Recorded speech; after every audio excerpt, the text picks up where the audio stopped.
क्योंकि एनसीईआरटी जो यूपीएससी के जर्नी में कितना बड़ा रोल निभाती हैं और वो हमारे लिए कितनी इम्पोर्टेंट है। Hello friends, Radhe Radhe. कैसे हैं आप लोग? उम्मीद करती हूँ आप सब लोग अच्छे होंगे और आपकी पढ़ाई भी अच्छी चल रही होगी। फ्रेंड्स, मैंने आपको पिछले ब्लॉग में बताया था कि मैं एनसीईआरटी लेने गई थी और काफ़ी टाइम बाद मुझे एनसीईआरटी मिल चुकी है। वीडियो में आगे बढ़ने से पहले फ्रेंड्स, अगर आप मेरे चैनल पर नए हो तो मेरे चैनल को सब्सक्राइब कर लें, ताकि अगर मैं कोई भी नया वीडियो अपलोड करूं तो सबसे पहले उसकी नोटिफिकेशन आपके पास जाए और बेल आइकन की घंटी भी ज़रूर दबा दें। फ्रेंड्स, वीडियो में अब मैं आपको बता दूं कि जो भी मैं एनसीईआरटी में लेके आई थी वो बहुत ज़्यादा मोस्ट इम्पोर्टेंट एनसीईआरटी है और आपको हर एक यूपीएससी टॉपर्स के मुँह से आप सुनते होंगे, जो भी आप वीडियो देखते हो, कि क्योंकि एनसीईआरटी जो यूपीएससी की जर्नी में कितना बड़ा रोल निभाती हैं और वो हमारे लिए कितनी इम्पोर्टेंट है।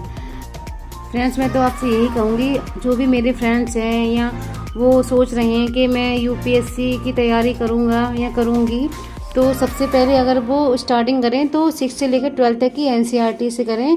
और किसी दिन मुझे मौका मिलेगा तो मैं ये जो भी डीपली में इनकी एनसीईआरटी की वीडियो बना के आपके पास अपलोड कर दूँगी, तो आप प्लीज़ देख के अच्छे से ले आना।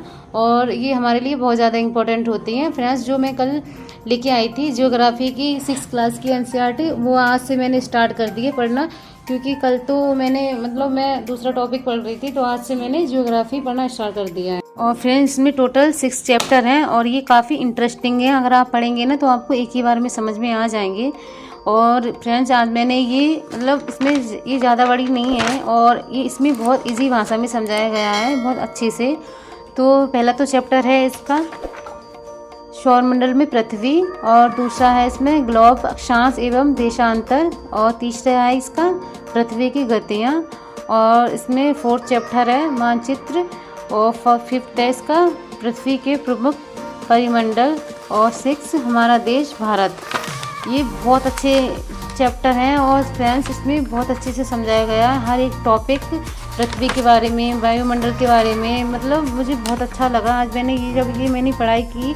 और इसमें जैसे कि इसमें स्टार्टिंग में ये लिखा है 1st चैप्टर में, सूर्यास्त के बाद आकाश को देखना कितना अच्छा लगता है। और फ्रेंड्स, में आगे ये लिखा है, आसमान में पहले 1 या 2 चमकते हुए बिंदु दिखते हैं, लेकिन बाद में इनकी संख्या बढ़ती जाती है।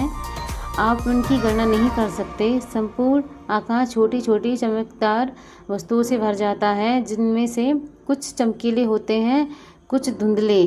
ऐसे प्रतीत होता है मानो आकाश में हीरे जड़े हों। इनमें से कुछ टिमटिमाते प्रतीत होते हैं, लेकिन अगर आप उनको ध्यान से देखेंगे तो आप पाएंगे कि इनमें से कुछ की टिमटिमाहट अन्य से अलग है, यानी कि तेज है, ज़्यादा होती है। आप लोगों ने आकाश में देखा होगा कि बहुत सारे स्टार ऐसे होते हैं जो ज़्यादा शाइनिंग करते हैं और कुछ कम शाइनिंग वाले होते हैं, तो इसी में वही बता रहे हैं। और अन्य से अलग है, ये बिना किसी टिमटिमाहट के चंद्रमा के समान चमकते हैं, यानी कि जो चंद्रमा होता है हमारा, उसी के तरीके से इतनी शाइनिंग होती है। बहुत सारे स्टार ऐसे हैं। इन चमकीले वस्तुओं के साथ आप लगभग प्रतिदिन चंद्रमा को भी देखते हैं।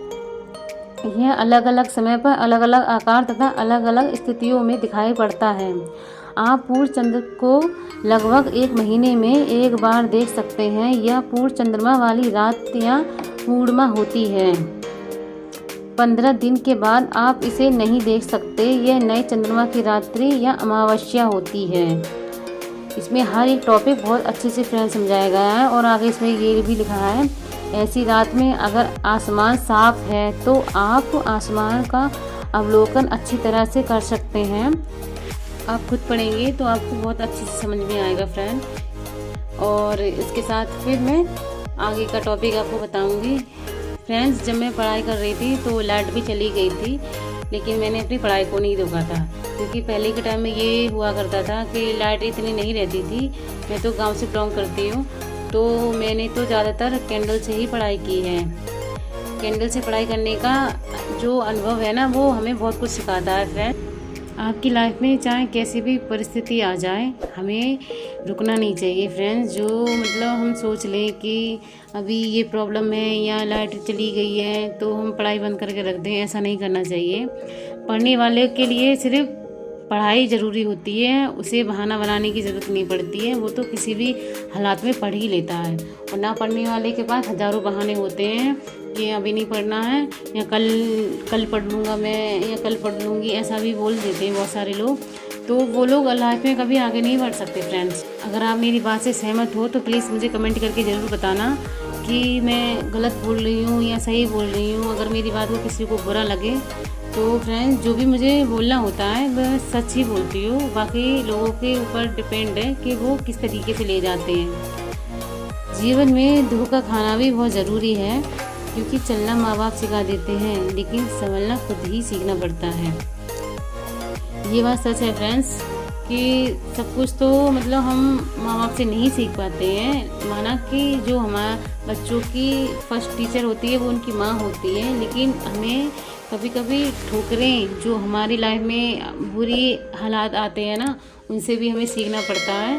और जो भी हमारे घर के हालात होते हैं उन्हें देख के हमें मोटिवेशन मिलता है कि हमें लाइफ में कुछ ऐसा करना है जो हमारे घर की जो भी प्रॉब्लम है वो सही हो जाए, और हमारी जो फैमिली है, हमारे पेरेंट्स हैं, वो अच्छे से अपनी लाइफ जी सकें।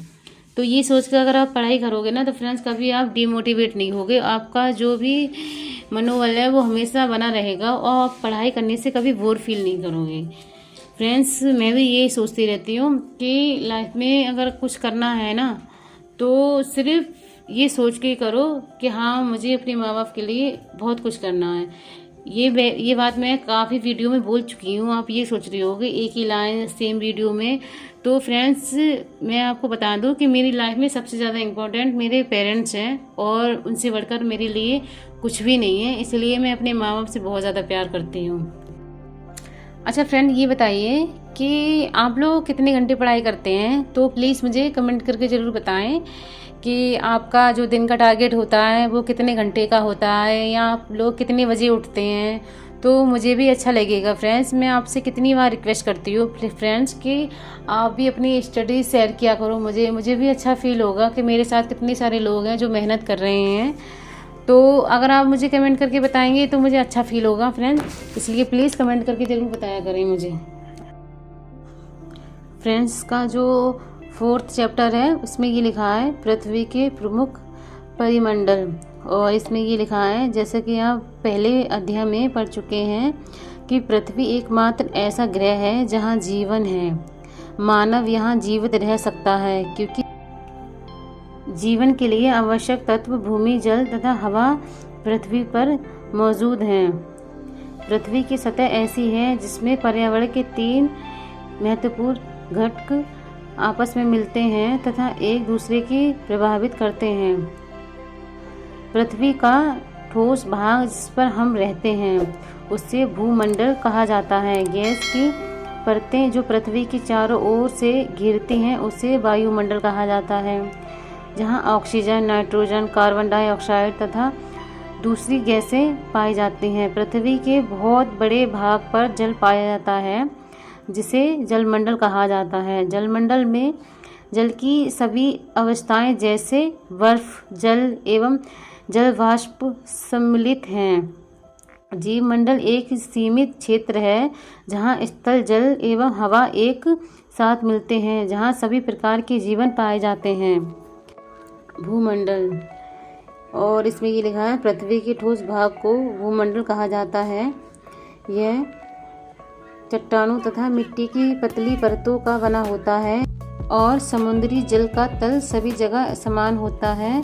स्थल की ऊंचाई को समुद्री तल से मापा जाता है जिसे शून्य माना जाता है।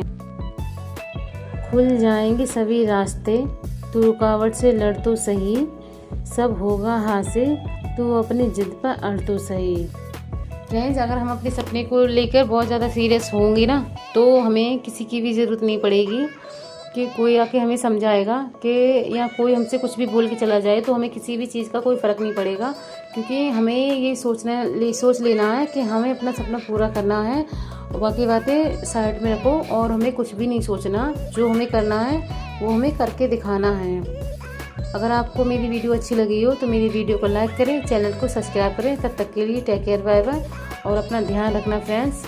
और पढ़ाई से कभी भागना नहीं है और अपने लक्ष्य की ओर बढ़ते जाना है, जिससे कि आपका लक्ष्य जल्द से जल्द पूरा हो सके।